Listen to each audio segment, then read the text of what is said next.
racial, sexual, and religious chauvinism to rabid nationalist fervor are beginning not to work. Business of who I am and whether I'm good or bad or achieving or not, all that's learned along the way. Just a ride.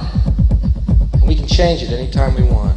It's only a choice. No effort, no work, no job, no savings of money. I realized that I had the game wrong. That the game was to find out what I already was.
We were saying how very important it is to bring about in the human mind the radical revolution. The crisis is a crisis in consciousness, a crisis that cannot anymore accept the old norms, the old patterns, the ancient traditions.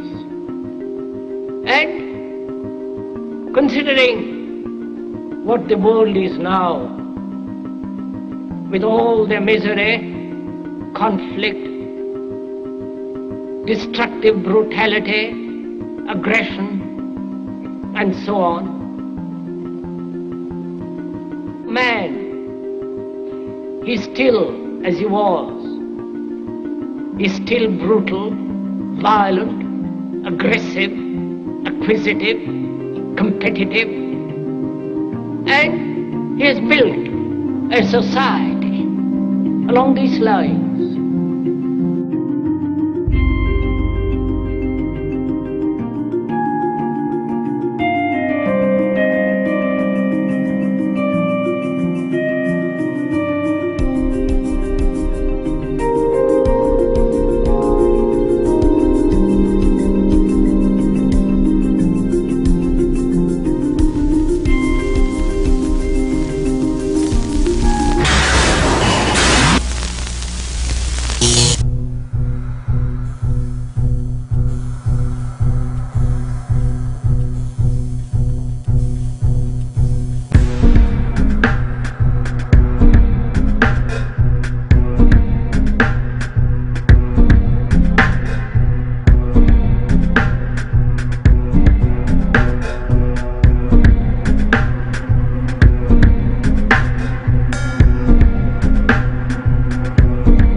Society today is composed of a series of institutions. From political institutions, legal institutions, religious institutions, to institutions of social class, familial values, and occupational specialization. It is obvious the profound influence these traditionalized structures have in shaping our understandings and perspectives. Yet, of all the social institutions we are born into, directed by, and conditioned upon, there seems to be no system as taken for granted and misunderstood as the monetary system. Taking on nearly religious proportions, the established monetary institution exists as one of the most unquestioned forms of faith there is. How money is created, the policies by which it is governed, and how it truly affects society are unregistered interests of the great majority of the population.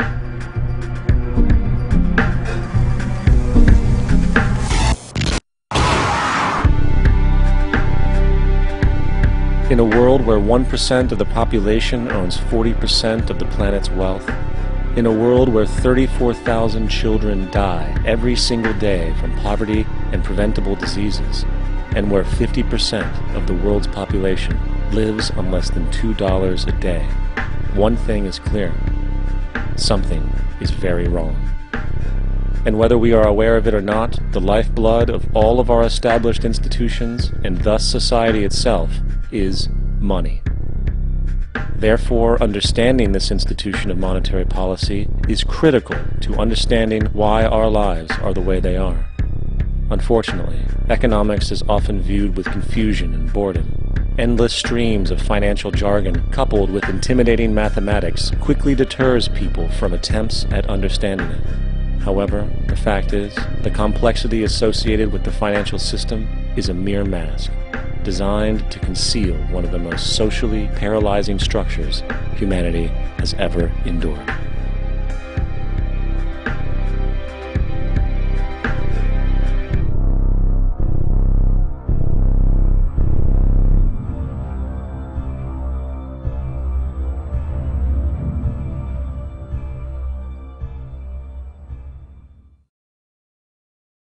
A number of years ago, the Central Bank of the United States, the Federal Reserve, produced a document entitled Modern Money Mechanics.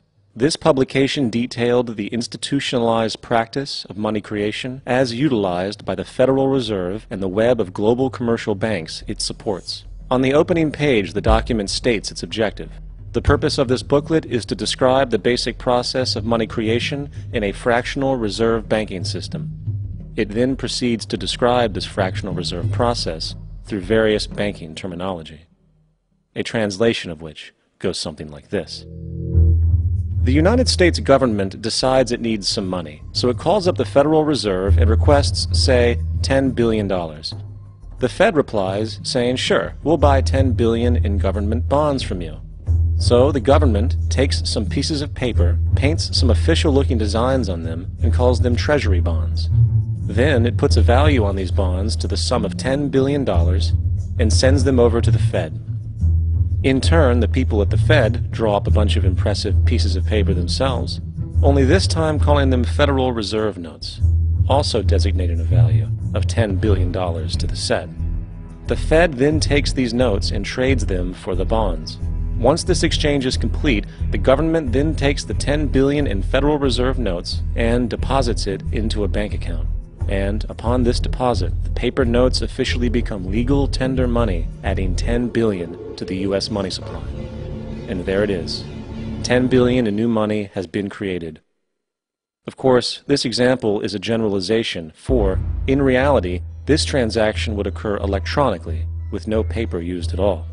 In fact, only 3% of the U.S. money supply exists in physical currency. The other 97% essentially exists in computers alone. Now, government bonds are, by design, instruments of debt, and when the Fed purchases these bonds, with money it essentially created out of thin air, the government is actually promising to pay back that money to the Fed. In other words, the money was created out of debt. This mind-numbing paradox of how money or value can be created out of debt or a liability will become more clear as we further this exercise. So, the exchange has been made and now $10 billion sits in a commercial bank account. Here's where it gets really interesting. For as based on the fractional reserve practice, that $10 billion deposit instantly becomes part of the bank's reserves, just as all deposits do. And regarding reserve requirements, as stated in Modern Money Mechanics, a bank must maintain legally required reserves equal to a prescribed percentage of its deposits. It then quantifies this by stating, under current regulations, the reserve requirement against most transaction accounts is 10%. This means that with a $10 billion deposit, 10%, or $1 billion, is held as the required reserve, while the other $9 billion is considered an excessive reserve and can be used as the basis for new loans. Now, it is logical to assume that this $9 billion is literally coming out of the existing $10 billion deposit. However, this is actually not the case. What really happens is that the $9 billion is simply created out of thin air on top of the existing $10 billion deposit. This is how the money supply is expanded. As stated in modern money mechanics, of course they, the banks, do not really pay out loans from the money they receive as deposits. If they did this, no additional money would be created. What they do when they make loans is to accept promissory notes, loan contracts, in exchange for credits, money, to the borrower's transaction accounts. In other words, the $9 billion can be created out of nothing simply because there is a demand for such a loan and that there is a $10 billion deposit to satisfy the reserve requirements. Now, let's assume that somebody walks into this bank and borrows the newly available $9 billion. They will then most likely take that money and deposit it into their own bank account. The process then repeats, for that deposit becomes part of the bank's reserves. 10% is isolated, and in turn 90% of the $9 billion, or $8.1 billion, is now available as newly created money for more loans. And of course, that 8.1 can be loaned out and redeposited, creating an additional 7.2 billion, to 6.5 billion, to 5.9 billion, etc. This deposit money creation loan cycle can technically go on to infinity. The average mathematical result is that about $90 billion can be created on top of the original $10 billion.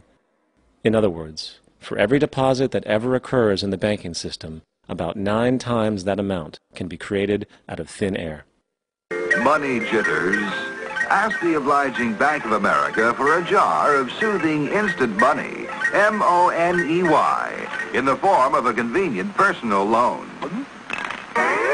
So, now that we understand how money is created by this fractional reserve banking system, a logical yet elusive question might come to mind. What is actually giving this newly created money value? The answer? The money that already exists. The new money essentially steals value from the existing money supply. For the total pool of money is being increased irrespective to demand for goods and services. And as supply and demand finds equilibrium, prices rise, diminishing the purchasing power of each individual dollar. This is generally referred to as inflation, and inflation is essentially a hidden tax on the public. What is the advice that you generally get? And that is, inflate the currency. They don't say debase the currency. They don't say devalue the currency. They don't say cheat the people who are saved. They say lower the interest rates. The real deception is when we distort the value of money. When we create money out of thin air, we have no savings, and yet there's so-called capital. So my question boils down to this: how in the world can we expect to solve the problems of inflation, that is, the increase in the supply of money, with more inflation? Of course, it can't. The fractional reserve system of monetary expansion is inherently inflationary. For the act of expanding the money supply, without there being a proportional expansion of goods and services in the economy, will always debase a currency. In fact, a quick glance at the historical values of the US dollar versus the money supply reflects this point definitively, for the inverse relationship is obvious. $1 in 1913 required $21.60 in 2007 to match value. That is a 96% devaluation since the Federal Reserve came into existence. Now, if this reality of inherent and perpetual inflation seems absurd and economically self-defeating, hold that thought, for absurdity is an understatement in regard to how our financial system really operates. For in our financial system, money is debt. And debt is money. Here is a chart of the U.S. money supply from 1950 to 2006. Here is a chart of the U.S. national debt for the same period. How interesting it is that the trends are virtually the same. For the more money there is, the more debt there is. The more debt there is, the more money there is. To put it a different way, every single dollar in your wallet is owed to somebody by somebody. For remember, the only way the money can come into existence is from loans. Therefore, if everyone in the country were able to pay off all debts, including the government, there would not be $1 in circulation.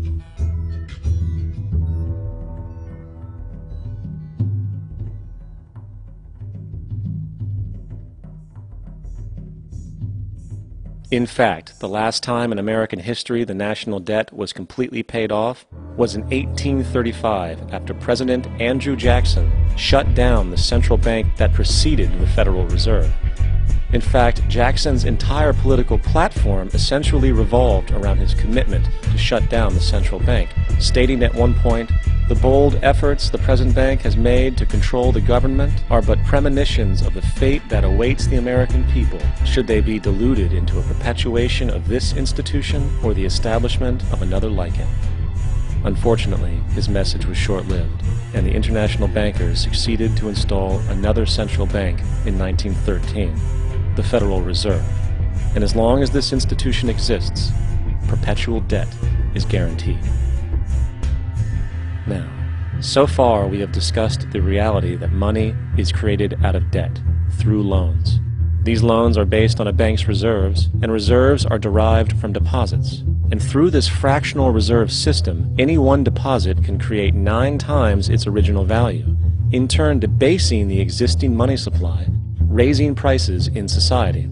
And since all this money is created out of debt and circulated randomly through commerce, people become detached from their original debt, and a disequilibrium exists where people are forced to compete for labor in order to pull enough money out of the money supply to cover their costs of living. As dysfunctional and backwards as all of this might seem, there is still one thing we have omitted from this equation. And it is this element of the structure which reveals the truly fraudulent nature of the system itself: the application of interest. When the government borrows money from the Fed, or when a person borrows money from a bank, it almost always has to be paid back with accrued interest. In other words, almost every single dollar that exists must be eventually returned to a bank with interest paid as well. But if all money is borrowed from the central bank and is expanded by commercial banks through loans, only what would be referred to as the principal is being created in the money supply. So then, where is the money to cover all of the interest that is charged? Nowhere. It doesn't exist. The ramifications of this are staggering, for the amount of money owed back to the banks will always exceed the amount of money that is available in circulation. This is why inflation is a constant in the economy, for new money is always needed to help cover the perpetual deficit built into the system, caused by the need to pay the interest. What this also means is that mathematically, defaults and bankruptcy are literally built into the system, and there will always be poor pockets of society that get the short end of the stick. An analogy would be a game of musical chairs, for once the music stops, somebody is left out to dry. And that's the point. It invariably transfers true wealth from the individual to the banks. For if you are unable to pay for your mortgage, they will take your property. This is particularly enraging when you realize that not only is such a default inevitable due to the fractional reserve practice, but also because of the fact that the money that the bank loaned to you didn't even legally exist in the first place. In 1969, there was a Minnesota court case involving a man named Jerome Daly, who was challenging the foreclosure of his home by the bank which provided the loan to purchase it. His argument was that the mortgage contract required both parties, being he and the bank, each put up a legitimate form of property for the exchange. In legal language, this is called consideration. Mr. Daly explained that the money was, in fact, not the property of the bank, for it was created out of nothing as soon as the loan agreement was signed. Remember what modern money mechanics stated about loans? What they do when they make loans is to accept promissory notes in exchange for credits. Reserves are unchanged by the loan transactions, but deposit credits constitute new additions to the total deposits of the banking system. In other words, the money doesn't come out of their existing assets. the bank is simply inventing it, putting up nothing of its own except for a theoretical liability on paper. As the court case progressed, the bank's president, Mr. Morgan, took the stand, and in the judge's personal memorandum, he recalled that the plaintiff, bank's president, admitted that, in combination with the Federal Reserve Bank, did create the money and credit upon its books by bookkeeping entry. The money and credit first came into existence when they created it. Mr. Morgan admitted that no United States law or statute existed which gave him the right to do this. A lawful consideration must exist and be tendered to support the note. The jury found that there was no lawful consideration, and I agree. He also poetically added, "Only God can create something of value out of nothing." And upon this revelation, the court rejected the bank's claim for foreclosure, and Daly kept his home. The implications of this court decision are immense. For every time you borrow money from a bank, whether it is a mortgage loan or a credit card charge, the money given to you is not only counterfeit, it is an illegitimate form of consideration, and hence voids the contract to repay, for the bank never had the money as property to begin with. Unfortunately, such legal realizations are suppressed and ignored, and the game of perpetual wealth transfer and perpetual debt continues. And this brings us to the ultimate question: why? During the American Civil War, President Lincoln bypassed the high-interest loans offered by the European banks and decided to do what the Founding Fathers advocated, which was to create an independent and inherently debt-free currency. It was called the greenback. Shortly after this measure was taken, an internal document circulated between private British and American banking interests stated, "Slavery is but the owning of labor, and carries with it the care of laborers, while the European plan is that capital shall control labor by controlling wages. This can be done by controlling the money. It will not do to allow the greenback, as we cannot control that." The fractional reserve policy perpetrated by the Federal Reserve, which has spread in practice to the great majority of banks in the world, is, in fact, a system of modern slavery.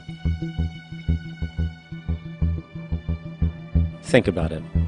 Money is created out of debt. And what do people do when they are in debt? They submit to employment to pay it off. But if money can only be created out of loans, how can society ever be debt-free? It can't. And that's the point. And it is the fear of losing assets coupled with the struggle to keep up with the perpetual debt and inflation inherent in the system, compounded by the inescapable scarcity within the money supply itself, created by the interest that can never be repaid, that keeps the wage slave in line, running on the hamster wheel with millions of others, in effect powering an empire that truly benefits only the elite at the top of the pyramid. For, at the end of the day, who are you really working for? The banks. Money is created in a bank and invariably ends up in a bank. They are the true masters, along with the corporations and governments they support. Physical slavery requires people to be housed and fed. Economic slavery requires people to feed and house themselves. It is one of the most ingenious scams for social manipulation ever created, and at its core, it is an invisible war against the population. Debt is the weapon used to conquer and enslave societies, and interest is its prime ammunition.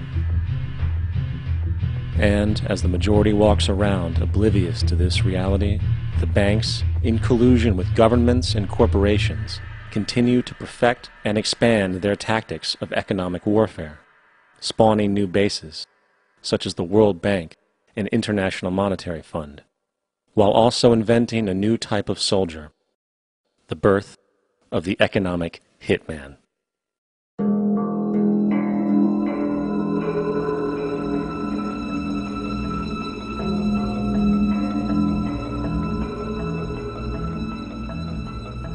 We economic hitmen really have been the ones responsible for creating this first truly global empire.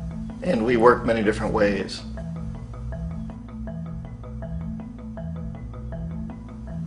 but perhaps the most common is that we will identify a country that has resources our corporations covet, like oil, and then arrange a huge loan to that country from the World Bank or one of its sister organizations.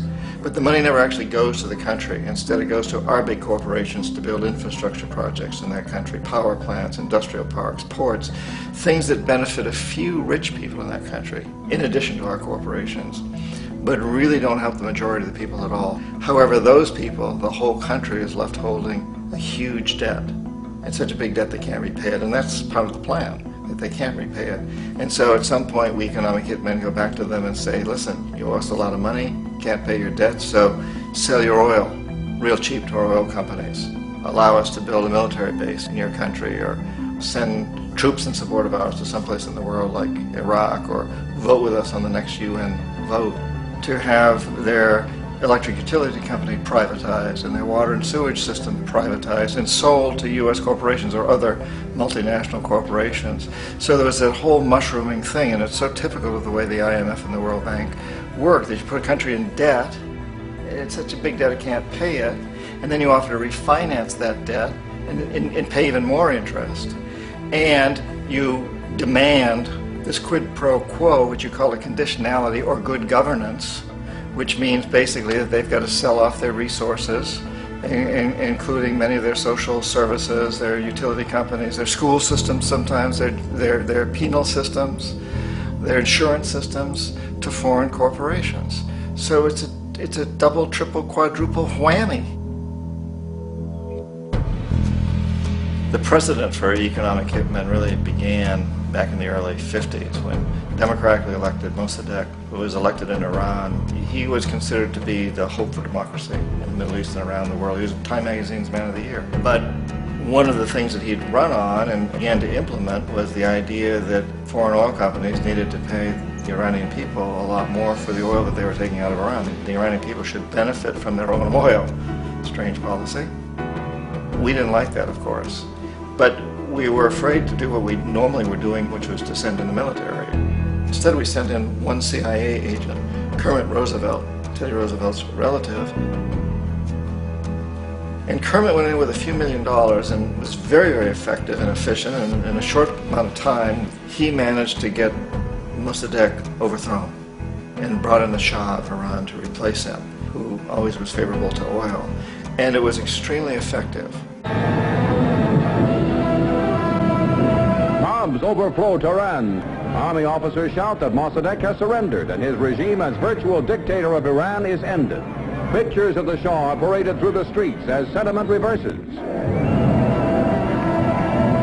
The Shah is welcomed home. So back here in the United States, in Washington, people looked around and said, wow, that was easy and cheap.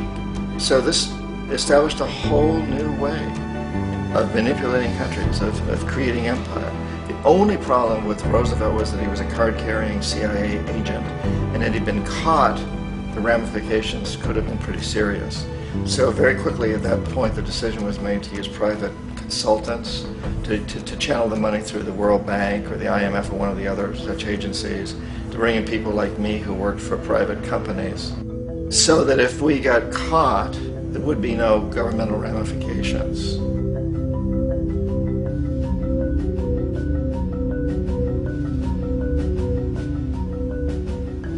When Arbenz became president of Guatemala, the country was very much under the thumbs of United Fruit Company, the big international corporations. And Arbenz ran on this ticket that says, you know, we want to get the land back to the people.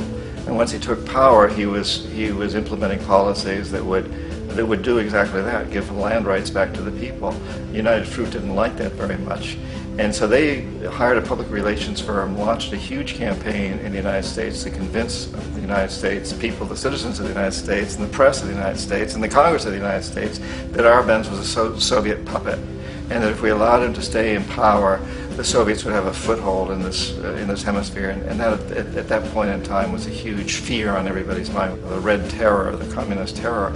And so, to make a long story short, out of this public relations campaign came a commitment on the part of the CIA and the military to take this man out. And in fact, we did. We sent in planes, we sent in soldiers, we sent in jackals, we sent everything in to take him out, and did take him out. And as soon as he was removed from office, the new guy that took over after him basically reinstated everything to the big international corporations, including United Fruit.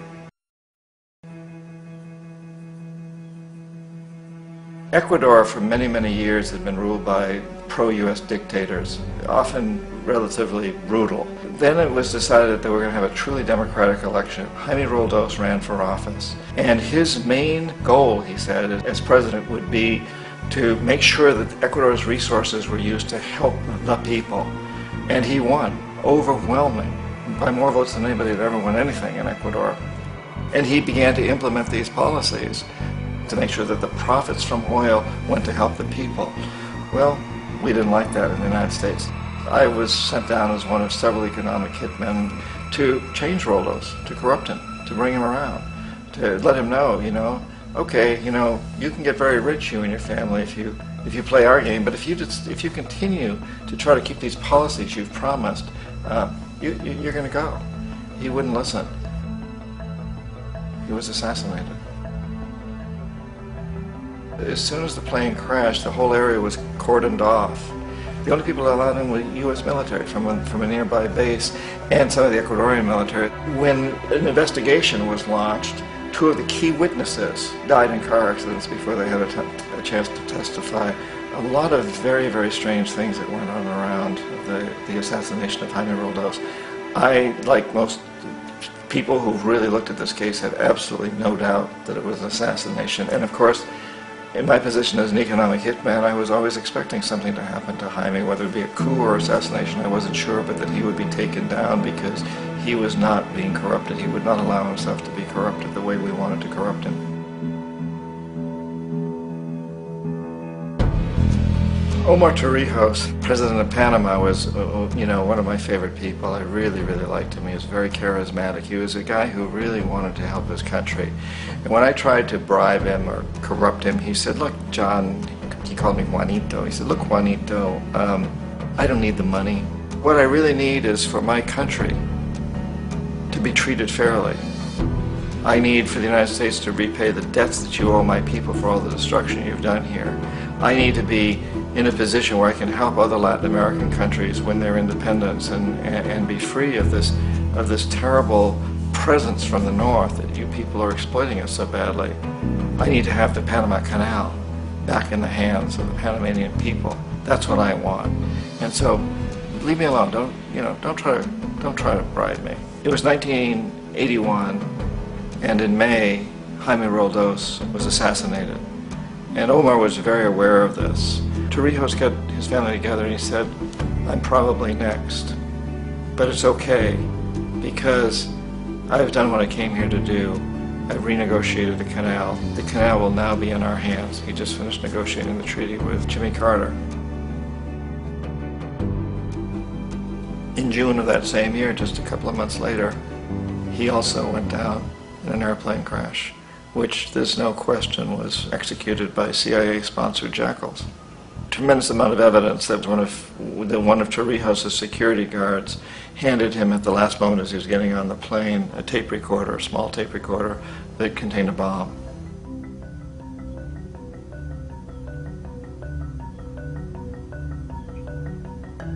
It is interesting to me how this system has continued pretty much the same way for years and years and years, except the economic hitmen have got better and better and better.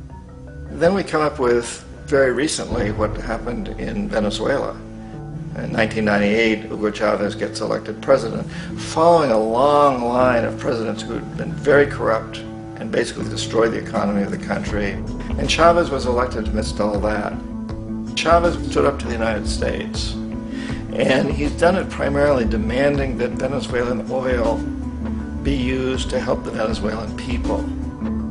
Well, we didn't like that in the United States. So in 2002, a coup was staged, which there's no question in my mind, and most other people's minds, that the CIA was behind that coup.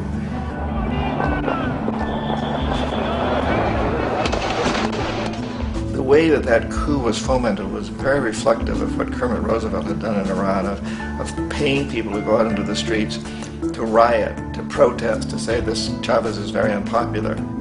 You know, if you can get a few thousand people to do that, television can make it look like it's the whole country, and things start to mushroom. Except in the case of Chavez, he was smart enough, and the people were so strongly behind him that they overcame it, which was a phenomenal moment in the history of Latin America.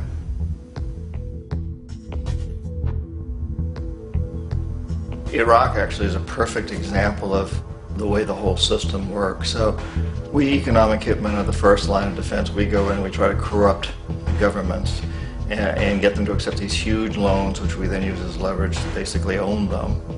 If we fail, as I failed in Panama with Omar Torrijos and in Ecuador with Jaime Roldos, men who refused to be corrupted, then the second line of defense is we send in the jackals. And the jackals either overthrow governments or they assassinate. And once that happens and a new government comes in, boy, it's going to toe the line because the new president knows what will happen if he doesn't. In the case of Iraq, both of those things failed. Economic hitmen were not able to get through to Saddam Hussein. We tried very hard. We tried to get him to accept a deal very similar to what the House of Saud had accepted in Saudi Arabia, but he wouldn't accept it. And so the jackals went in to take him out. They couldn't do it. His security was very good. After all, he had one time worked for the CIA. He'd been hired to assassinate a former president of Iraq and failed, but he knew the system. So in '91 we send in the troops and we take out the Iraqi military. So we assume at that point that Saddam Hussein is going to come around. We could have taken him out, of course, at that time, but we didn't want to. He's the kind of strong man we like. He controls his people. We thought he could control the Kurds and keep the Iranians in their border and keep pumping oil for us. And that once we took out his military, now he's going to come around. So the economic hitmen go back in the 90s without success. If they'd had success, he'd still be running the country. We'd be selling him all the fighter jets he wants and everything else he wants. But they couldn't. They didn't have success. The jackals couldn't take him out again, so we sent the military in once again, and this time we did the complete job and took him out, and in the process created for ourselves some very, very lucrative construction deals. We had to reconstruct a country that we'd essentially destroyed, which is a pretty good deal if you own construction companies, big ones. So, you know, Iraq shows the three stages. The economic hitmen failed there, the jackals failed there, and as a final measure, the military goes in. And in that way, we've really created an empire, but we've done it very, very subtly. It's clandestine. All the empires of the past were built on the military, and everybody knew they were building them. So the British knew they were building them, the French, the Germans, the Romans, the Greeks. And they were proud of it, and they always had some excuse like spreading civilization, spreading some religion, something like that. But they knew they were doing it. We don't. The majority of the people in the United States have no idea that we're living off the benefits of a clandestine empire, that today there's more slavery in the world than ever before. And then you have to ask yourself, well, if it's an empire, then who's the emperor? Obviously, our presidents of the United States are not emperors. An emperor is someone who's not elected, doesn't serve a limited term, and doesn't report to anyone, essentially. So you can't classify our presidents that way. But we do have what I consider to be the equivalent of the emperor, and it's what I call the corporatocracy. The corporatocracy is this group of individuals who run our biggest corporations, and they really act as the emperor of this empire. They control our media, either through direct ownership or advertising. They control most of our politicians because they finance their campaigns, either through their corporations or through personal contributions that come out of the corporations. They're not elected, they don't serve a limited term, they don't report to anybody. And at the very top of the corporatocracy, you really can't tell whether a person's working for a private corporation or the government because they're always moving back and forth. So, you know, you've got a guy who one moment is the president of a big construction company like Halliburton, and the next moment he's vice president of the United States, or the president who is in the oil business. And this is true whether you've got Democrats or Republicans in the office. You have them moving back and forth through the revolving door.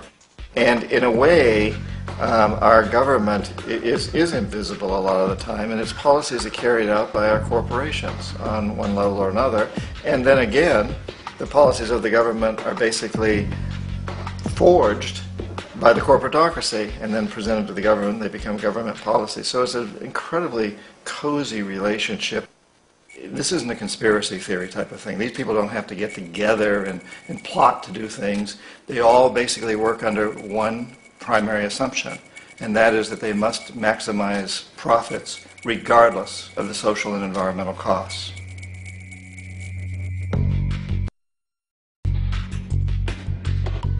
This process of manipulation by the corporatocracy through the use of debt, bribery, and political overthrow is called globalization.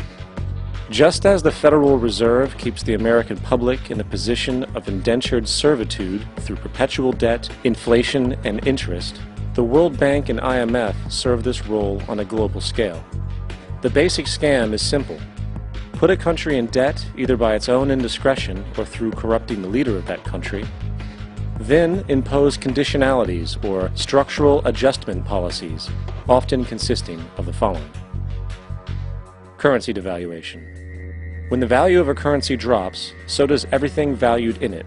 This makes indigenous resources available to predator countries at a fraction of their worth. Large funding cuts for social programs. These usually include education and healthcare, compromising the well-being and integrity of the society, leaving the public vulnerable to exploitation. Privatization of state-owned enterprises. This means that socially important systems can be purchased and regulated by foreign corporations for profit. For example, in 1999, the World Bank insisted that the Bolivian government sell the public water system of its third largest city to a subsidy of the U.S. corporation Bechtel. As soon as this occurred, water bills for the already impoverished local residents skyrocketed. It wasn't until after a full-blown revolt by the people that the Bechtel contract was nullified. Then there is trade liberalization, or the opening up of the economy through removing any restrictions on foreign trade. This allows for a number of abusive economic manifestations, such as transnational corporations bringing in their own mass-produced products, undercutting the indigenous production and ruining local economies. An example is Jamaica, which, after accepting loans and conditionalities from the World Bank, lost its largest cash crop markets due to competition with Western imports. Today, countless farmers are out of work, for they are unable to compete with the large corporations. Another variation is the creation of numerous seemingly unnoticed, unregulated, inhumane sweatshop factories, which take advantage of the imposed economic hardship. Additionally, due to production deregulation, environmental destruction is perpetual, as a country's resources are often exploited by the indifferent corporations while outputting large amounts of deliberate pollution. The largest environmental lawsuit in the history of the world today is being brought on behalf of 30,000 Ecuadorian Amazonian people against Texaco, which is now owned by Chevron. So today it's against Chevron, but for activities conducted by Texaco. Estimated to be more than 18 times what the Exxon Valdez dumped into the coast of Alaska. In the case of Ecuador, it wasn't an accident. The oil companies did it intentionally. They knew they were doing it to save money out there rather than arranging for proper disposal. Furthermore, a cursory glance at the performance record of the World Bank reveals that the institution, which publicly claims to help poor countries develop and alleviate poverty, has done nothing but increase poverty and the wealth gap, while corporate profits soar. In 1960, the income gap between the fifth of the world's people in the richest countries versus the fifth in the poorest countries was 30 to 1. By 1998, it was 74 to 1. While global GNP rose 40% between 1970 and 1985, those in poverty actually increased by 17%. While from 1985 to 2000, those living on less than $1 a day increased by 18%.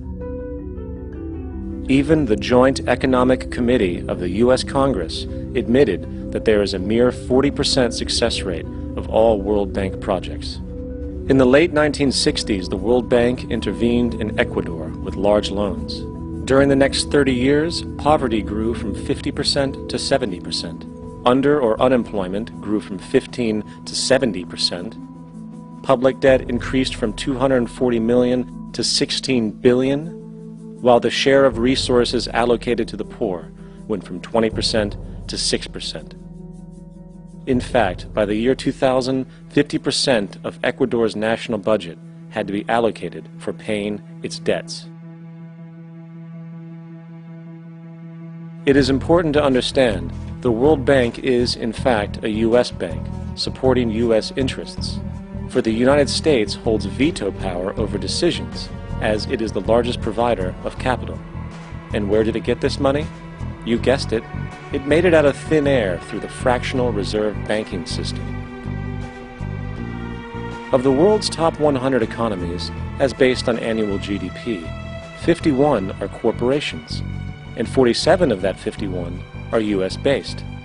Walmart, General Motors, and Exxon are more economically powerful than Saudi Arabia, Poland, Norway, South Africa, Finland, Indonesia, and many others.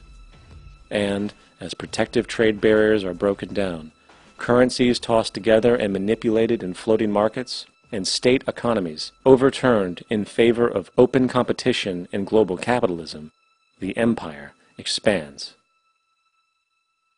You get up on your little 21-inch screen and howl about America and democracy. There is no America. There is no democracy. There is only IBM and ITT and AT&T and DuPont, Dow, Union Carbide, and Exxon. Those are the nations of the world today. What do you think the Russians talk about in their councils of state? Karl Marx? They get out their linear programming charts, statistical decision theories, minimax solutions, and compute the price-cost probabilities of their transactions and investments, just like we do. We no longer live in a world of nations and ideologies, Mr. Beale. The world is a college of corporations, inexorably determined by the immutable bylaws of business. The world is a business, Mr. Beale.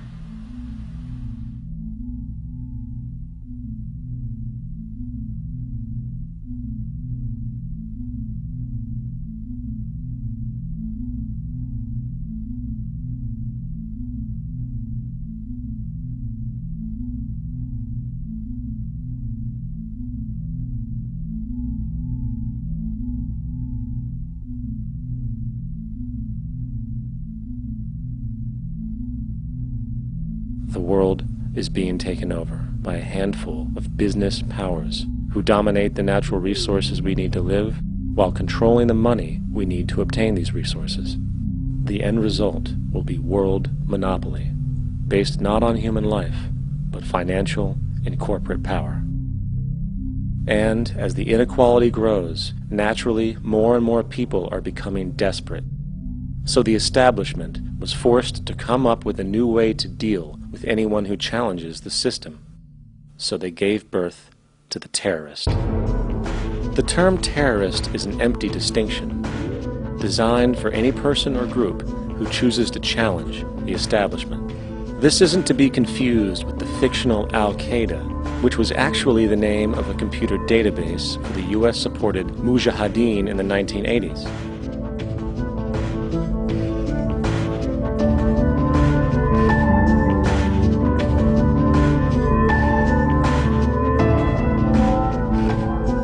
In 2007, the Department of Defense received $161.8 billion for the so-called global war on terrorism.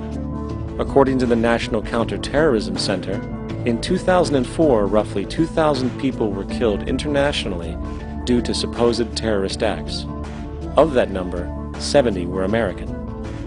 Using this number as a general average, which is extremely generous, it is interesting to note that twice as many people die from peanut allergies a year than from terrorist acts.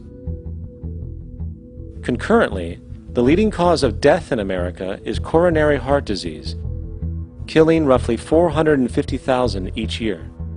And in 2007, the government's allocation of funds for research on this issue was about $3 billion. This means that the U.S. government in 2007 spent 54 times the amount for preventing terrorism than it spent for preventing a disease which kills 6,600 times more people annually than terrorism does. Yet, as the name terrorism and Al-Qaeda are arbitrarily stamped on every news report relating to any action taken against U.S. interests, the myth grows wider. In mid-2008, the U.S. Attorney General actually proposed that the U.S. Congress officially declare war against the fantasy. Not to mention, as of July 2008, there are now over 1 million people currently on the U.S. terrorist watch list. These so-called counterterrorism measures, of course, have nothing to do with social protection, and everything to do with preserving the establishment amongst the growing anti-American sentiment both domestically and internationally, which is legitimately founded on the greed-based corporate empire expansion that is exploiting the world. The true terrorists of our world do not meet at the docks at midnight or scream Allah Akbar before some violent action. The true terrorists of our world wear $5,000 suits and work in the highest positions of finance, government, and business. So, what do? How do we stop a system of greed and corruption that has so much power and momentum? How do we stop this aberrant group behavior which feels no compassion for, say, the millions slaughtered in Iraq and Afghanistan, so the corporatocracy can control energy resources and opium production for Wall Street profit?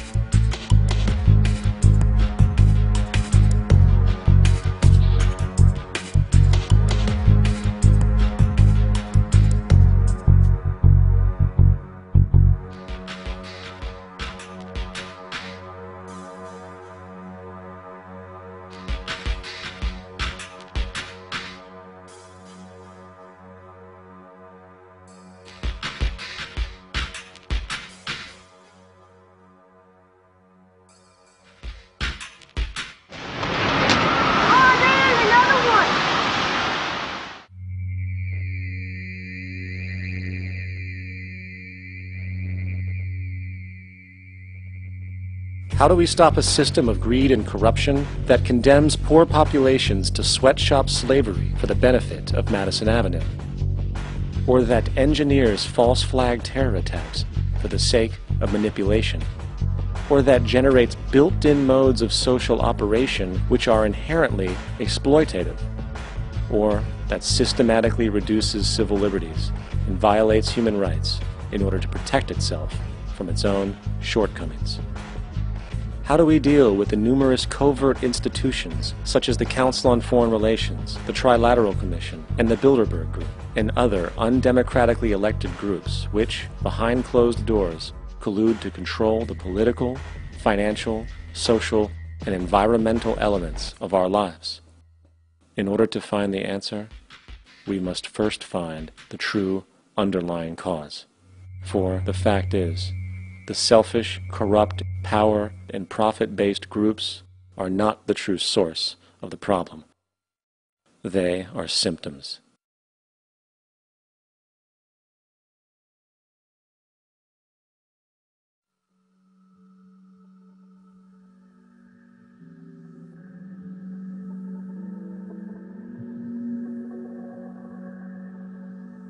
My name is Jock Fresco. I'm an industrial designer and a social engineer. I'm very much interested in society and developing a system that might be sustainable for all people. First of all, the word corruption is a monetary invention. That aberrant behavior that's disruptive to the well-being of people, Well, you're dealing with human behavior. And human behavior appears to be environmentally determined, meaning if you were raised by the Seminole Indians as a baby, never saw anything else, you'd hold that value system. And this goes for nations, it goes for individuals, for families. They try to indoctrinate their children to their particular faith and their country and make them feel like they're part of that. And they build a society which they call established. They establish a workable point of view and tend to perpetuate that, whereas all societies are really emergent, not established. And so they fight new ideas that would interfere with the establishment. Governments try to perpetuate that which keeps them in power. People are not elected to political office to change things. They're put there to keep things the way they are. So you see, the basis of corruption is in our society. Let me make it clear. All nations, then, are basically corrupt because they tend to uphold existing institutions. I don't mean to uphold or downgrade all nations, but communism, socialism, fascism, the free enterprise system, and all other subcultures are the same. They are all basically corrupt. The most fundamental characteristic of our social institutions is the necessity for self-preservation. Whether dealing with a corporation, a religion, or a government, the foremost interest is to preserve the institution itself. For instance, the last thing an oil company would ever want is the utilization of energy that was outside of its control, for it makes that company less relevant to society. Likewise, the Cold War and the collapse of the Soviet Union was, in reality, a way to preserve and perpetuate the established economic and global hegemony of the United States. Similarly, religions condition people to feel guilty for natural inclinations, each claiming to offer the only path to forgiveness and salvation. At the heart of this institutional self-preservation lies the monetary system, for it is money that provides the means for power and survival. Therefore, just as a poor person might be forced to steal in order to survive, it is a natural inclination to do whatever is needed to continue an institution's profitability. This makes it inherently difficult for profit-based institutions to change, for it puts in jeopardy not only the survival of large groups of people, but also the coveted materialistic lifestyles associated with affluence and power. Therefore, the paralyzing necessity to preserve an institution, regardless of its social relevance, is largely rooted in the need for money or profit.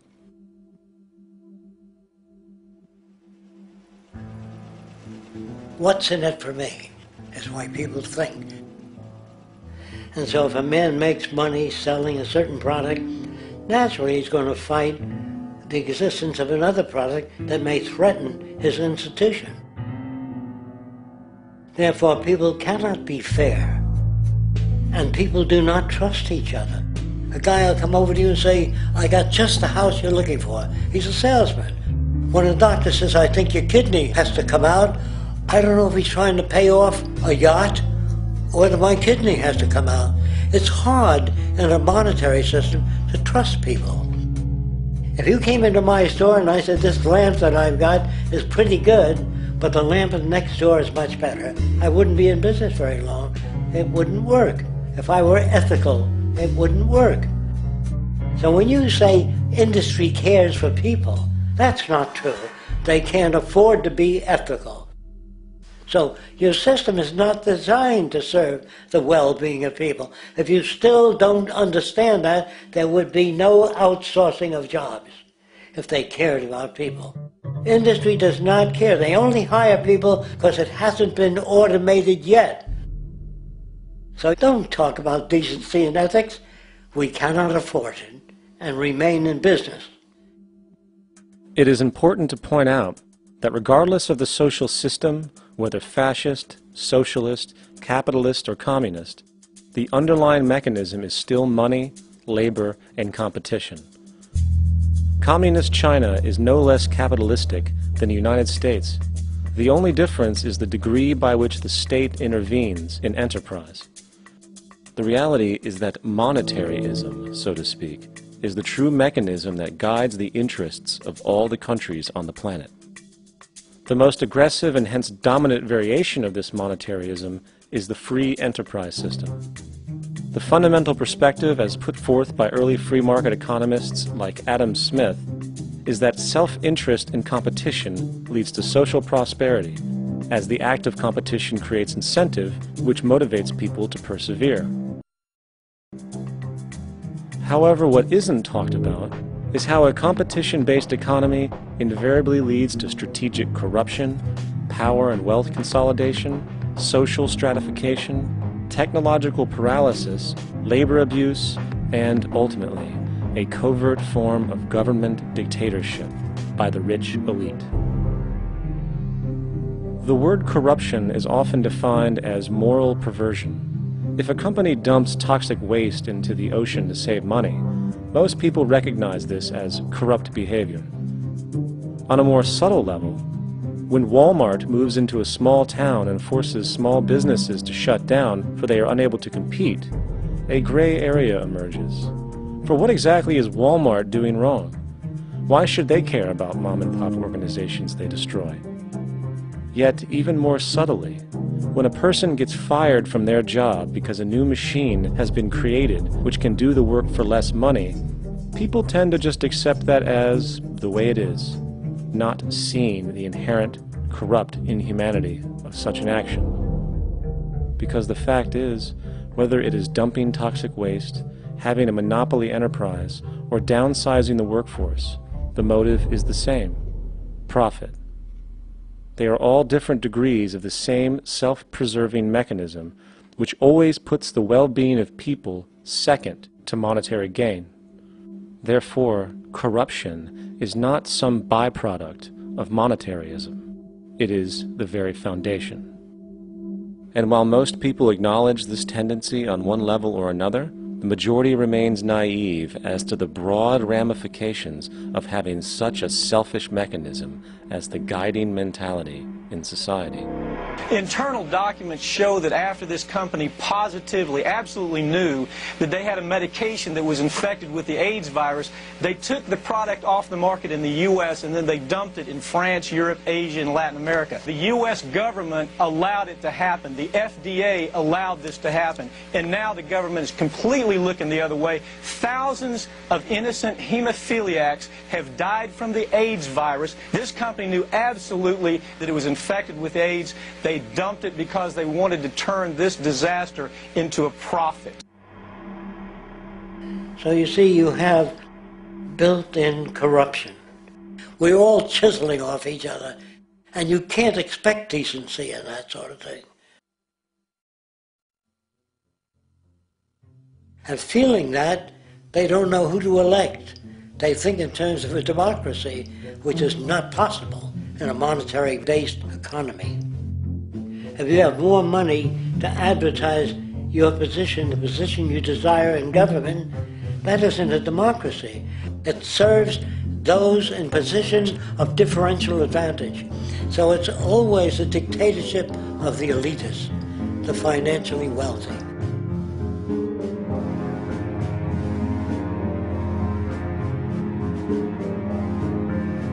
It is an interesting observation to note how seemingly unknown personalities magically appear on the scene as presidential candidates. Then, before you know it, somehow you are left to choose from a small group of extremely wealthy people who suspiciously have the same broad social view. Obviously, it's a joke. The people placed on the ballot are done so because they have been pre-decided to be acceptable by the established financial powers who actually run the show. Yet, many who understand this illusion of democracy often think, if only we could just get our honest, ethical politicians in power, then we would be okay. Well, while this idea, of course, seems reasonable in our established-oriented worldview, it is, unfortunately, another fallacy. For when it really comes down to what is actually important, the institution of politics, and thus politicians themselves, have absolutely no true relevance as to what makes our world and society function. It's not politicians that can solve problems. They have no technical capabilities. They don't know how to solve problems. Even if they were sincere, they don't know how to solve problems. It's the technicians that produce the desalination plants. It's the technicians that give you electricity, that give you motor vehicles, that heat your house and cool it in the summertime. It's technology that solves problems, not politics. Politics cannot solve problems because they're not trained to do so. Very few people today stop and consider what it is that actually improves their lives. Is it money? Obviously not. One cannot eat money or stuff money into their car to get it to run. Is it politics? All politicians can do is create laws, establish budgets, and declare war. Is it religion? Of course not. Religion creates nothing except intangible emotional solace for those who require it. The true gift that we as human beings have, which has been solely responsible for everything that has improved our lives, is technology. What is technology? Technology is a pencil which allows one to solidify ideas on paper for communication. Technology is an automobile which allows one to travel faster than feet would allow. Technology is a pair of eyeglasses which enables sight for those who need it. Applied technology itself is merely an extension of human attributes which reduces human effort, freeing humans from a particular chore or problem. Imagine what your life would be like today without a telephone, or an oven, or a computer, or an airplane. Everything in your home which you take for granted, from a doorbell, to a table, to a dishwasher, is technology generated from the creative, scientific ingenuity of human technicians, not money, politics, or religion. These are false institutions. And writing your congressman is fantastic. They tell you to write your congressman if you want something done. The men in Washington should be at the forefront of technology, the forefront of human studies, the forefront of crime, all the factors that shape human behavior. You don't have to write your congressman. What kind of people are they that are appointed to do that job? The future will have great difficulty. And the question that's raised by politicians is, how much will a project cost? The question is not, how much will it cost? Do we have the resources? And we have the resources today to house everyone, build hospitals all over the world, build schools all over the world, the finest equipment and labs for teaching and doing medical research. So you see, we have all that, but we're in a monetary system. And in a monetary system, there's profit. And what is the fundamental mechanism that drives the profit system besides self-interest? What is it exactly that maintains that competitive edge at its core? Is it high efficiency and sustainability? No, that isn't part of their design. Nothing produced in our profit-based society is even remotely sustainable or efficient. If it was, there wouldn't be a multi-million-dollar-a-year service industry for automobiles, nor would the average lifespan for most electronics be less than 3 months before they're obsolete. Is it abundance? Absolutely not. Abundance, as based on the laws of supply and demand, is actually a negative thing. If a diamond company finds 10 times the usual amount of diamonds during their mining, it means the supply of diamonds has increased, which means the cost and profit per diamond drops. The fact is, efficiency, sustainability, and abundance are enemies of profit. To put it into a word, it is the mechanism of scarcity that increases profits. What is scarcity? Based on keeping products valuable. Slowing up production on oil raises the price. Maintaining scarcity of diamonds keeps the price high. They burn diamonds at the Kimberley diamond mines. They're made of carbon. That keeps the price up. So then, what does it mean for society when scarcity, either produced naturally or through manipulation, is a beneficial condition for industry. It means that sustainability and abundance will never ever occur in a profit system, for it simply goes against the very nature of the structure. Therefore, it is impossible to have a world without war or poverty. It is impossible to continually advance technology to its most efficient and productive states. And, most dramatically, it is impossible to expect human beings to behave in truly ethical or decent ways.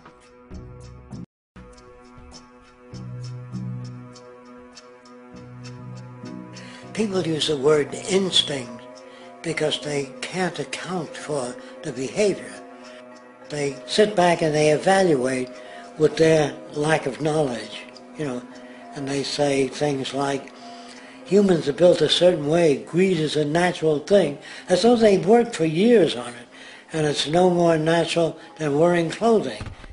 What we want to do is to eliminate the causes of the problems, eliminate the processes that produce greed and bigotry and prejudice and people taking advantage of one another and elitism, eliminating the need for prisons and welfare. We have always had these problems because we have always lived within scarcity and barter and monetary systems that produce scarcity. If you eradicate the conditions that generate what you call socially offensive behavior, it does not exist. The guy said, well, isn't that inborn? No, it's not. There is no human nature, there's human behavior, and that's always been changed throughout history. You're not born with bigotry and greed and corruption and hatred. You pick that up within the society. War, poverty, corruption, hunger, misery, human suffering will not change in a monetary system. That is, there'll be very little significant change. It's going to take the redesign of our culture, our values, and it has to be related to the carrying capacity of the earth, not some human opinion or some politician's notions of the way the world ought to be, or some religious notions of the conduct of human affairs. And that's what the Venus Project is about. The society that we're about to talk about is a society that is free of all the old superstitions, incarceration, prisons, police, cruelty, and law. All laws will disappear, and the professions will disappear that are no longer valid, such as stockbrokers, bankers, advertising, gone forever, because it's no longer relevant. When we understand that it is technology devised by human ingenuity which frees humanity and increases our quality of life, we then realize that the most important focus we can have is on the intelligent management of the Earth's resources. For it is from these natural resources we gain the materials to continue our path of prosperity. Understanding this, we then see that money fundamentally exists as a barrier to these resources, for virtually everything has a financial cost. And why do we need money to obtain these resources? Because of real or assumed scarcity. We don't usually pay for air and tap water because it is in such high abundance, selling it would be pointless. So then, logically speaking, if resources and technologies applicable to creating everything in our societies, such as houses, cities, and transportation, were in high enough abundance, there would be no reason to sell anything. Likewise, if automation and machinery was so technologically advanced as to relieve human beings of labor, there would be no reason to have a job. And with these social aspects taken care of, there would be no reason to have money at all. So the ultimate question remains. Do we on Earth have enough resources and technological understanding to create a society of such abundance that everything we have now could be available without a price tag and without the need for submission through employment? Yes, we do. We have the resources and technology to enable this at a minimum. along with the ability to raise the standard of living so high that people in the future will look back at our civilization now and gawk at how primitive and immature our society was. What the Venus Project proposes is an entirely different system that's updated to present-day knowledge. We've never given scientists the problem of how do you design a society which would eliminate boring and monotonous jobs, that would eliminate accidents in transportation, that would enable people to have a high standard of living, that would eliminate poisons in our food, that would give us other sources of energy that are clean and efficient. We can do that out there.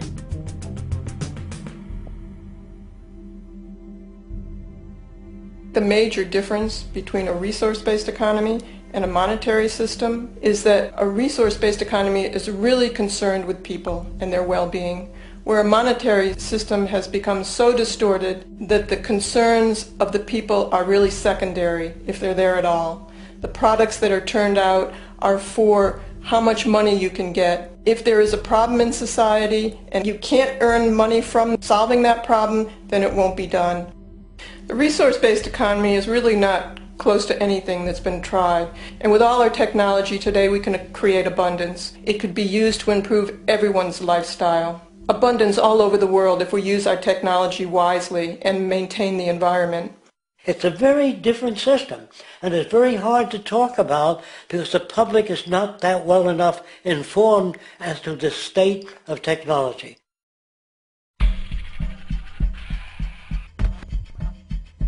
At present, we don't have to burn fossil fuels. We don't have to use anything that would contaminate the environment. There are many sources of energy available. Alternative energy solutions pushed by the establishment, such as hydrogen, biomass, and even nuclear, are highly insufficient, dangerous, and exist only to perpetuate the profit structure that industry has created.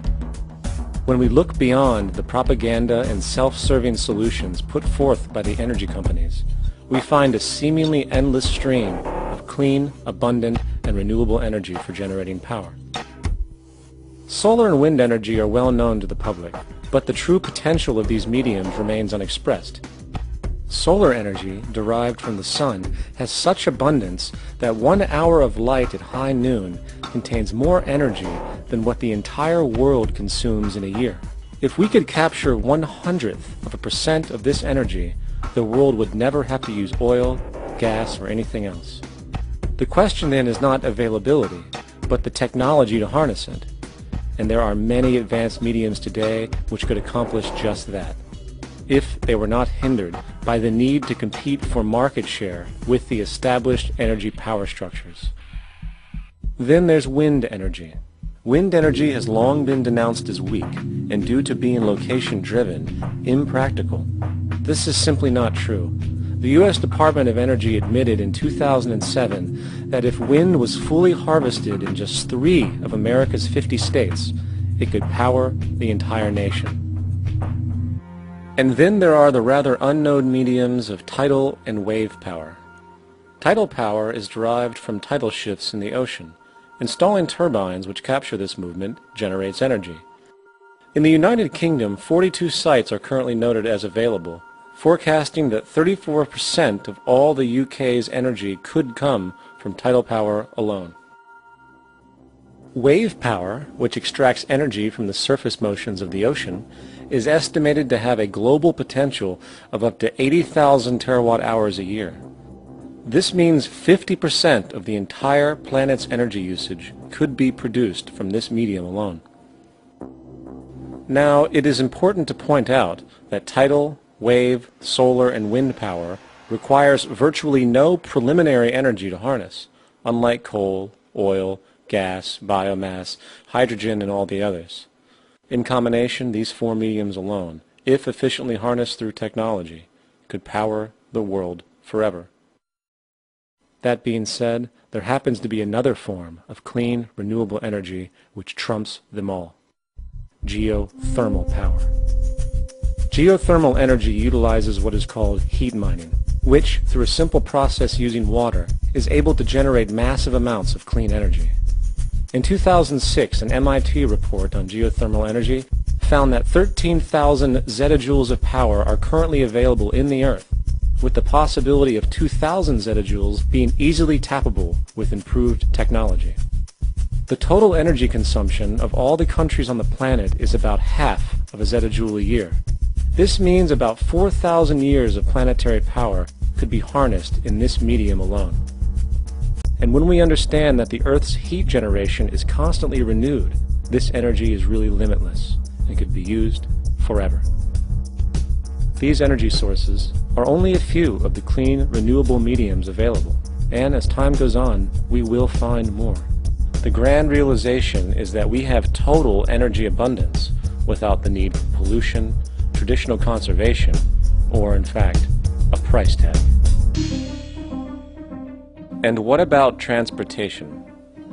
The prevailing means of transportation in our societies is by automobile and aircraft, both of which predominantly need fossil fuels to run. In the case of the automobile, the battery technology needed to power an electric car that can go over 100 miles an hour for over 200 miles on one charge exists, and has existed for many years.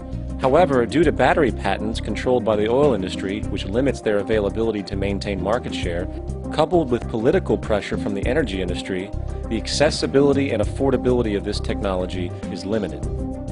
There is absolutely no reason other than pure, corrupt profit interest that every single vehicle in the world cannot be electric and utterly clean, with zero need for gasoline. As far as airplanes, it is time we realize that this means of travel is inefficient, cumbersome, slow, and causes far too much pollution. This is a maglev train. It uses magnets for propulsion. It is fully suspended by a magnetic field and requires less than 2% of the energy used for plane travel. The train has no wheels, so nothing can wear out. The current maximum speed of versions of this technology, as used in Japan, is 361 miles per hour. However, this version of the technology is very dated. An organization called ET3, which has connections with the Venus Project, has established a tube-based maglev that can travel up to 4,000 miles per hour in a motionless, frictionless tube, which can go over land or underwater. Imagine going from LA to New York for an extended lunch break, or from Washington, D.C. to Beijing, China in 2 hours. This is the future of continental and intercontinental travel. Fast, clean, with only a fraction of the energy usage we use today for the same means. In fact, between maglev technology, advanced battery storage, and geothermal energy, there would be no reason to ever burn fossil fuels again. And we can do this now if we were not held back by the paralyzing profit structure. Now, America is inclined toward fascism. It has a propensity, by its dominant philosophy and religion, to uphold the fascist point of view. American industry is essentially a fascist institution. If you don't understand that, the minute you punch that time clock, you walk into a dictatorship. We're given notions about the respectability of work, and I really look at it as being paid slavery. They're brought up to believe that you shall earn your living by the sweat of your brow. That holds people back, freeing people from drudgery, repetitive jobs which make them ignorant. You rob them. In our society, that is a resource-based economy, machines free people. You see, we can't imagine that because we've never known that kind of world. If we look back at history, we see a very clear pattern of machine automation slowly replacing human labor. From the disappearance of the elevator man to the near full automation of an automobile production plant, the fact is, as technology grows, the need for humans in the workforce will continually be diminished. This creates a serious clash, which proves the falseness of the monetary-based labor system. For human employment is in direct competition with technological development. Therefore, given the fundamental priority of profit by industry, People, through time, will be continually laid off and replaced by machine. When industry takes on a machine, instead of shortening the workday, they downsize. You lose your job. So you have a right to fear machines. In a high-technology, resource-based economy, it is conservative to say that about 90% of all current occupations could be phased out by machines, freeing humans to live their life without servitude, for this is the point of technology itself. And through time, with nanotechnology and other highly advanced forms of science, it is not far-fetched to see how even complex medical procedures could be performed by machines as well, and based on the pattern, with much higher success rates than humans get today. The path is clear, but our monetary-based structure, which requires labor for income, blocks this progress. For humans need jobs in order to survive. The bottom line is that this system must go, or we will never be free, and technology will be constantly paralyzed. We have machines that clean out sewers. It frees a human being from doing that. So look at machines as extensions of human performance. Furthermore, many occupations today will have simply no basis to exist in a resource-based economy, such as anything associated with the management of money, advertising, along with the legal system itself. For without money, a great majority of the crimes that are committed today would never occur. Virtually all forms of crime are a consequence of the monetary system, either directly or by neuroses inflicted through financial deprivation.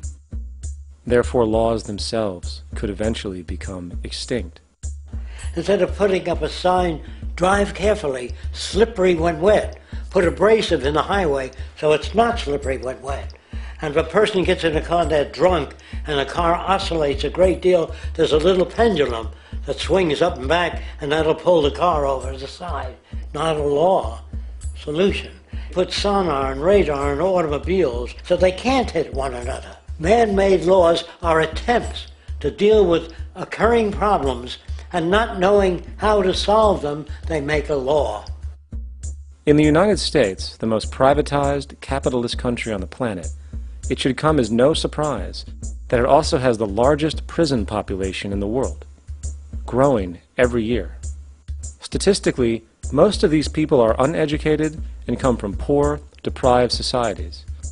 And, contrary to propaganda, it is this environmental conditioning which lures them into criminal and violent behavior.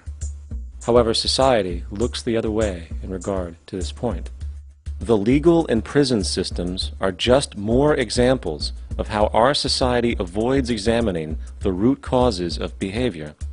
Billions are spent each year on prisons and police, while only a fraction is spent on programs for poverty, which is one of the most fundamental variables responsible for crime to begin with. And as long as we have an economic system which prefers and in fact creates scarcity and deprivation, crime will never go away.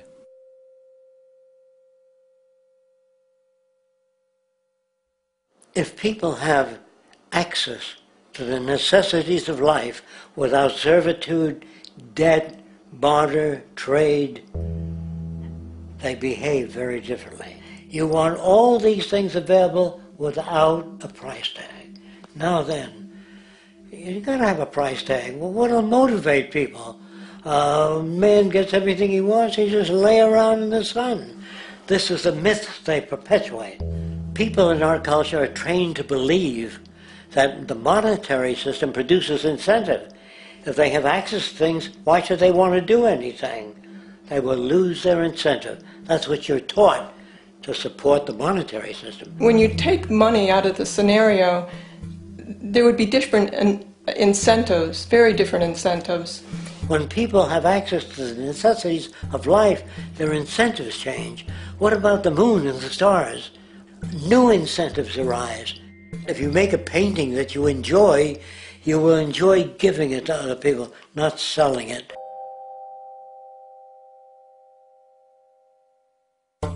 I think most of the education that I've seen today is essentially producing a person for a job. It's very specialized. They're not generalists. People don't know a lot about a lot of different subjects. I don't think you could get people to go to war if they knew a lot about a lot of things. I think education is mostly rote, and they're not taught how to solve problems. They're not given the tools, emotionally or within their own field, of how to do critical thinking. A resource-based economy, the education would be very different. Our society's major concern is mental development and to motivate each person to their highest potential. Because our philosophy is the smarter people are, the richer the world, because everybody becomes a contributor. The smarter your kids are, the better my life will be, because they'll be contributing more constructively to the environment and to my life, because everything that we devise within a resource-based economy would be applied to society. There would be nothing to hold it back. Patriotism, weapons, armies, navies, all that is a sign that we're not civilized yet. Kids will ask their parents, "Didn't you see the necessity of the machines? Dad, couldn't you see that war was inevitable when you produce scarcity? Isn't it obvious?" Of course the kid will understand that you were pinheads, raised merely to serve the established institutions. We're such an abominable, sick society that we won't make the history book. They just say that large nations took land from smaller nations, used force and violence. You'll get history talked about as corrupt behavior all the way along until the beginning of the civilized world. That's when all the nations work together. World unification, working toward common good for all human beings, and without anyone being subservient to anyone else. Without social stratification, whether it be technical elitism or any other kind of elitism, eradicated from the face of the earth. The state does nothing because there is no state. Because there is no state. The system I advocate, a resource-based global economy, is not perfect. It's just a lot better than what we have. We can never achieve perfection.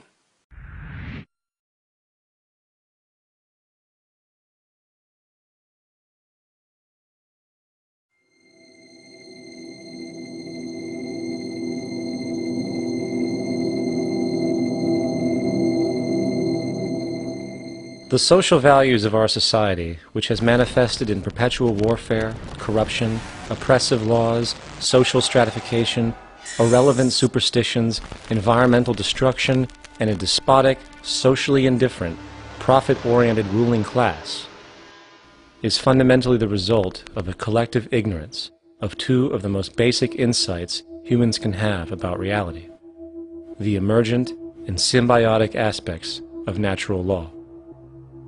The emergent nature of reality is that all systems, whether it is knowledge, society, technology, philosophy, or any other creation, will, when uninhibited, undergo fluid, perpetual change. What we consider commonplace today, such as modern communication and transportation, would have been unimaginable in ancient times. Likewise, the future will contain technologies, realizations, and social structures that we cannot even fathom in the present. We have gone from alchemy to chemistry, from a geocentric universe to a heliocentric, from believing that demons were the cause of illness to modern medicine. This development shows no sign of ending, and it is this awareness that aligns us and leads us on a continuous path to growth and progress. Static, empirical knowledge does not exist. Rather, it is the insight of the emergence of all systems we must recognize. This means we must be open to new information at all times, even if it threatens our current belief system and hence identities. Sadly, society today has failed to recognize this, and the established institutions continue to paralyze growth by preserving outdated social structures. Simultaneously, the population suffers from a fear of change, for their conditioning assumes a static identity, and challenging one's belief system usually results in insult and apprehension, for being wrong is erroneously associated with failure, when, in fact, to be proven wrong should be celebrated, for it is elevating someone to a new level of understanding, furthering awareness. The fact is, there is no such thing as a smart human being, for it is merely a matter of time before their ideas are updated, changed, or eradicated. And this tendency to blindly hold on to a belief system, sheltering it from new, possibly transforming information, is nothing less than a form of intellectual materialism. The monetary system perpetuates this materialism not only by its self-preserving structures, but also through the countless number of people who have been conditioned into blindly and thoughtlessly upholding these structures, therefore becoming self-appointed guardians of the status quo. Sheep, which no longer need a sheepdog to control them, for they control each other by ostracizing those who step out of the norm. This tendency to resist change and uphold existing institutions for the sake of identity, comfort, power, and profit is completely unsustainable, and will only produce further imbalance, fragmentation, distortion, and invariably, destruction. It's time to change. From hunters and gatherers, to the agricultural revolution, to the industrial revolution, the pattern is clear. It is time for a new social system which reflects the understandings we have today. The monetary system is a product of a period of time where scarcity was a reality. Now, with the age of technology, it is no longer relevant to society. Gone with the aberrant behavior it manifests. Likewise, dominant worldviews, such as theistic religion, operate with the same social irrelevancy. Islam, Christianity, Judaism, Hinduism, and all of the others exist as barriers to personal and social growth, for each group perpetuates a closed worldview, and this finite understanding that they acknowledge is simply not possible in an emergent universe.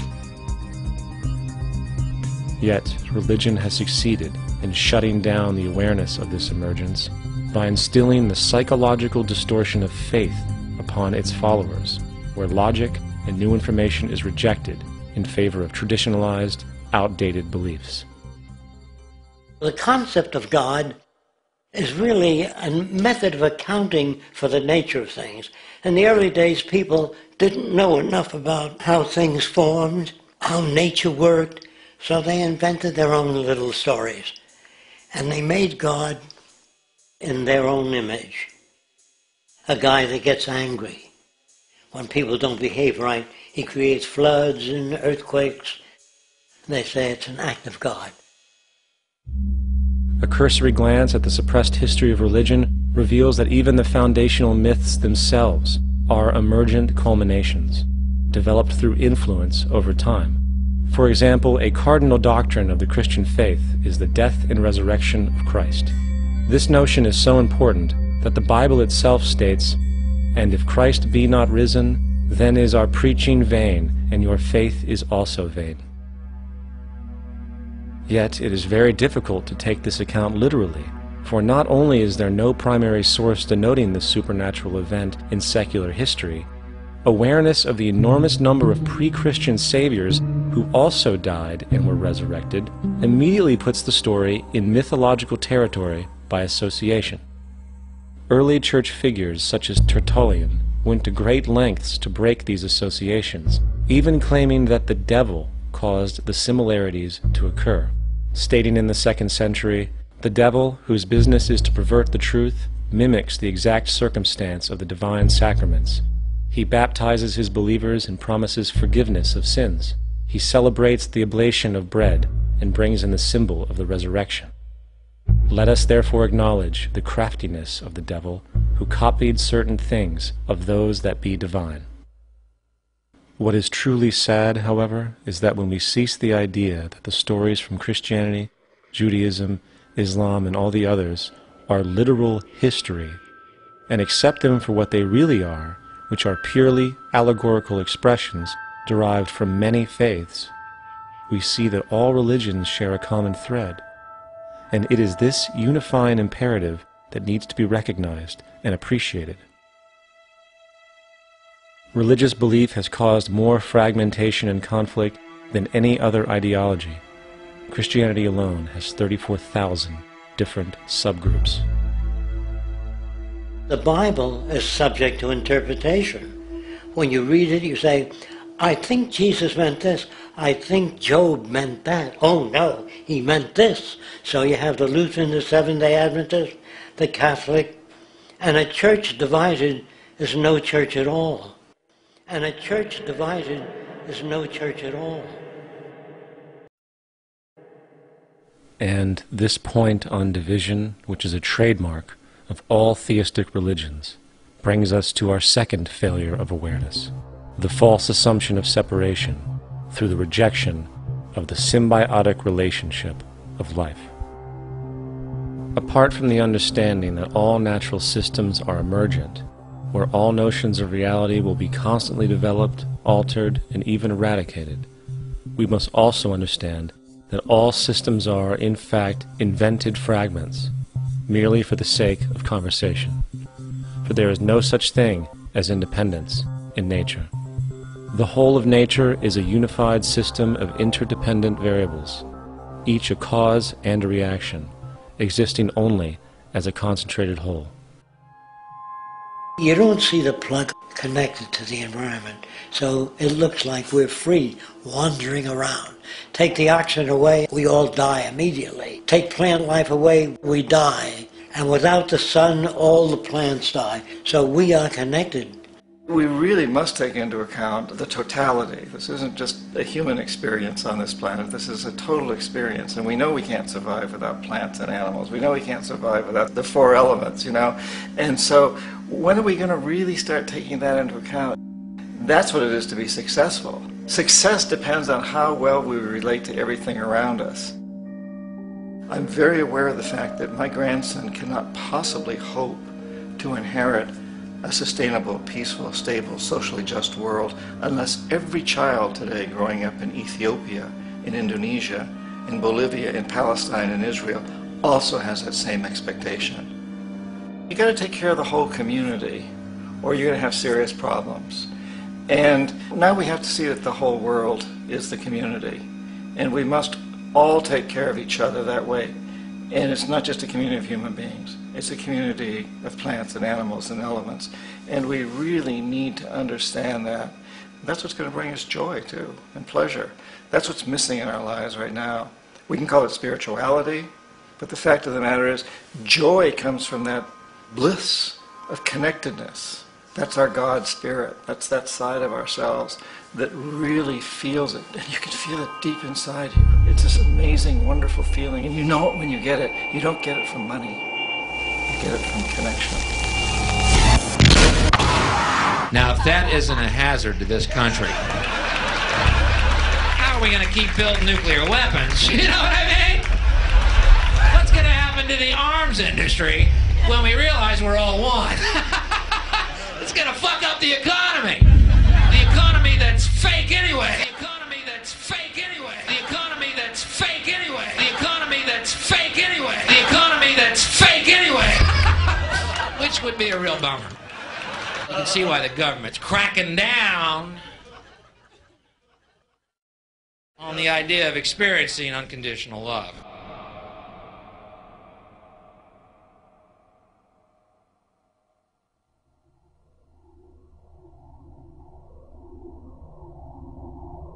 Once we understand that the integrity of our personal existences are completely dependent on the integrity of everything else in our world, we have truly understood the meaning of unconditional love. For love is extensionality, and seeing everything as you and you as everything can have no conditionalities. For, in fact, we are all everything at once.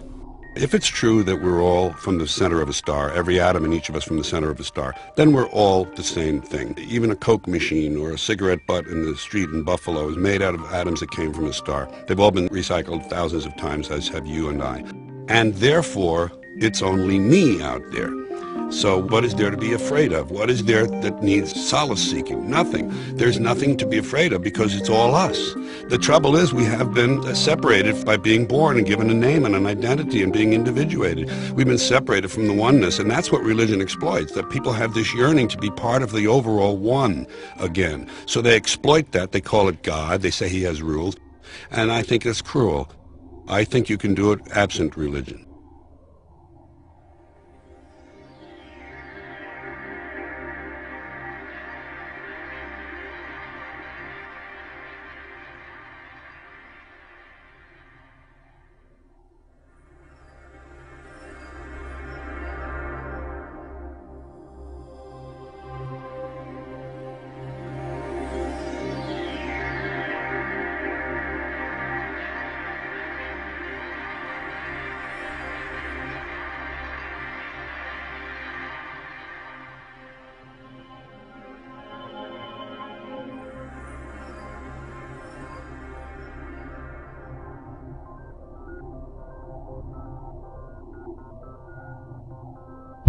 It's time to claim the unity our outmoded social systems have broken apart, and work together to create a sustainable global society where everyone is taken care of and everyone is truly free.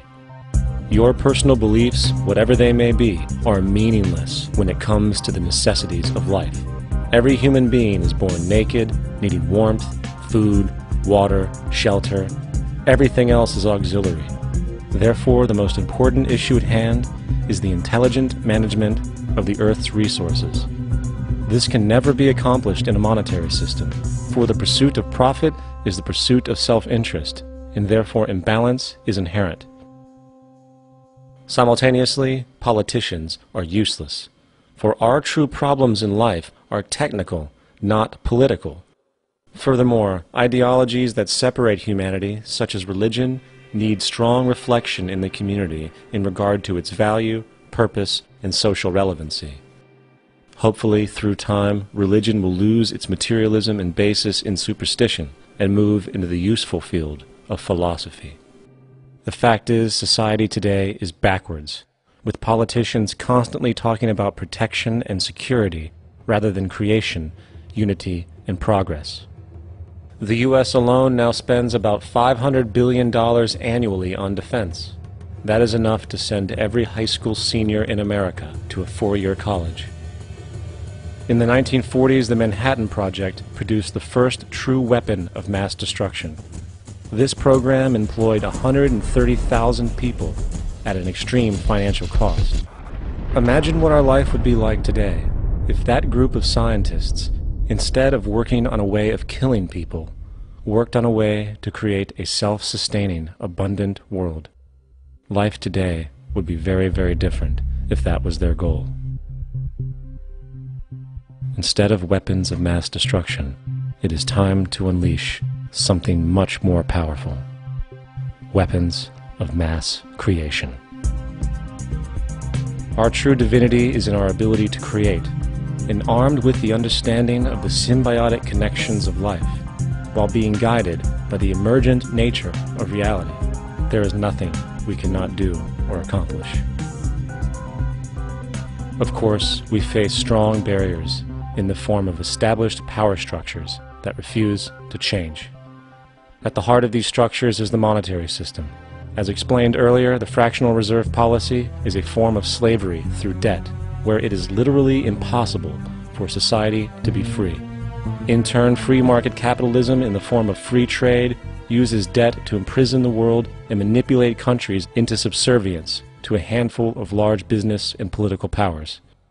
Apart from these obvious amoralities, the system itself is based on competition, which immediately destroys the possibility of large-scale collaborations for the common good, hence paralyzing any attempt at true global sustainability. These financial and corporate structures are now obsolete, and they must be outgrown. Of course, we cannot be naive enough to think that the business and financial elite are going to subscribe to this idea, for they will lose power and control. Therefore, peaceful yet highly strategic action must be taken. The most powerful course of action is simple. We have to alter our behavior to force the power structure to the will of the people. We must stop supporting the system. The only way the establishment will change is by our refusal to participate, while continuously acknowledging its endless flaws and corruptions. They're not going to give up the monetary system because of our designs of what we recommend. The system has to fail, and people have to lose confidence in their elected leaders.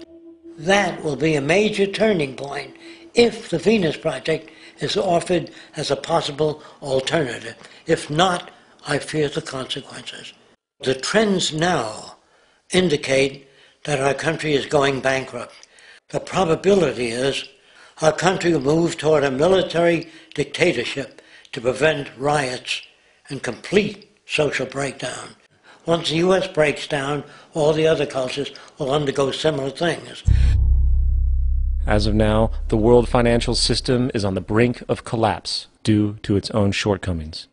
The Comptroller of Currency stated in 2003 that the interest on the U.S. national debt will not be affordable in less than 10 years. This theoretically means total bankruptcy for the U.S. economy and its implications for the world.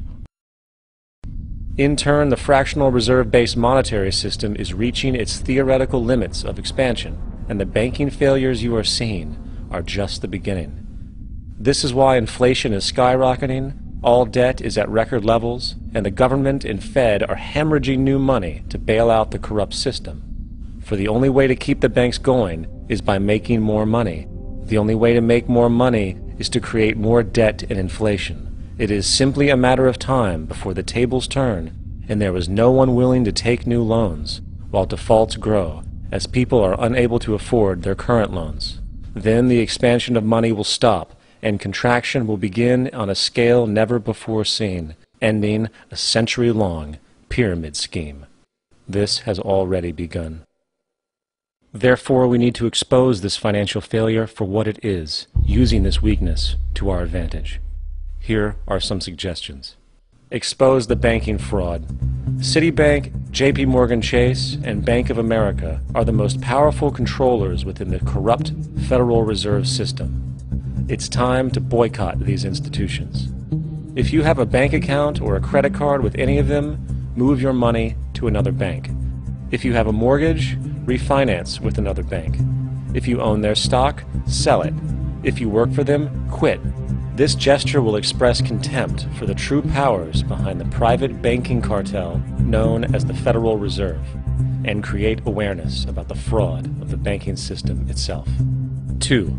Turn off the TV news. Visit the emerging independent news agencies on the internet for your information. CNN, NBC, ABC, Fox, and all the others present all news pre-filtered to maintain the status quo.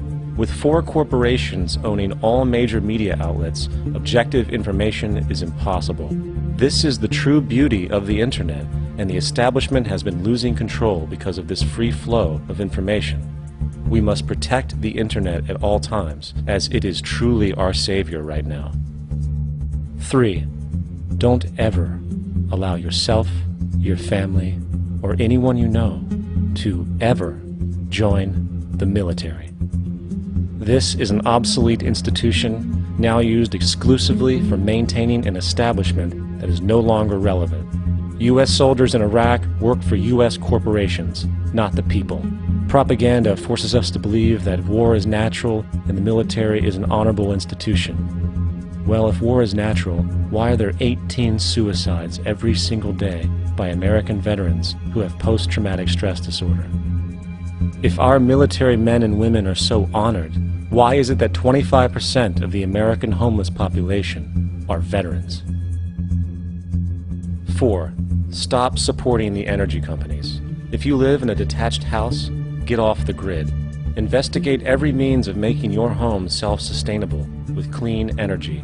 Solar, wind, and other renewable energies are now affordable consumer realities, and considering the never-ending rising cost of traditional energies, it will likely be a cheaper investment over time. If you drive, get the smallest car you can, and consider using one of the many conversion technologies that can enable your car to be a hybrid, electric, or run on anything other than establishment fuels.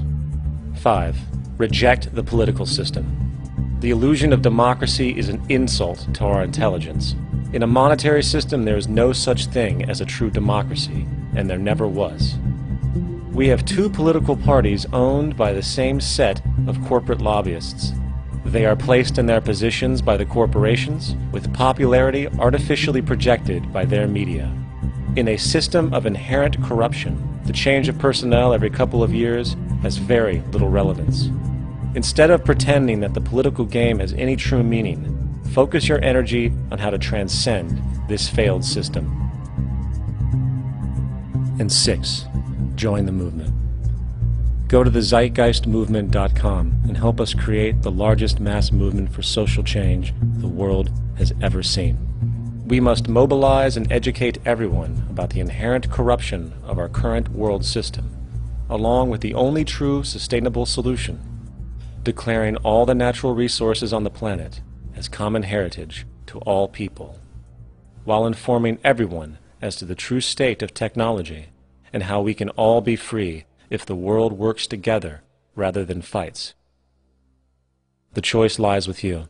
You can continue to be a slave to the financial system and watch the continuous wars, depressions, and injustice across the globe while placating yourself with vain entertainment and materialistic garbage.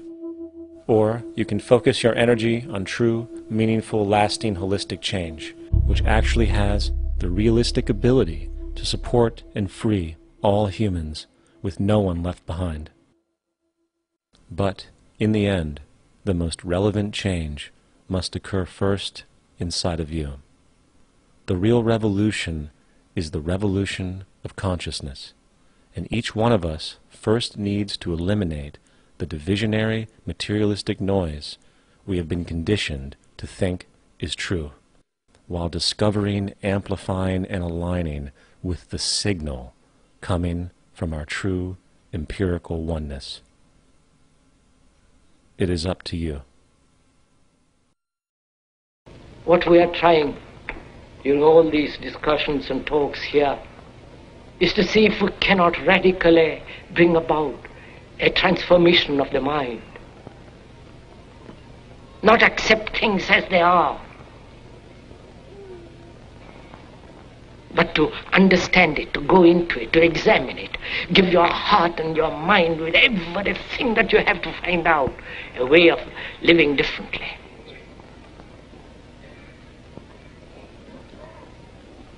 But that depends on you and not somebody else. Because in this there is no teacher, no pupil, there is no leader, there is no guru, there is no master, no savior. You yourself are the teacher and the pupil, you are the master, you are the guru, you are the leader. You are everything. And to understand is to transform what is.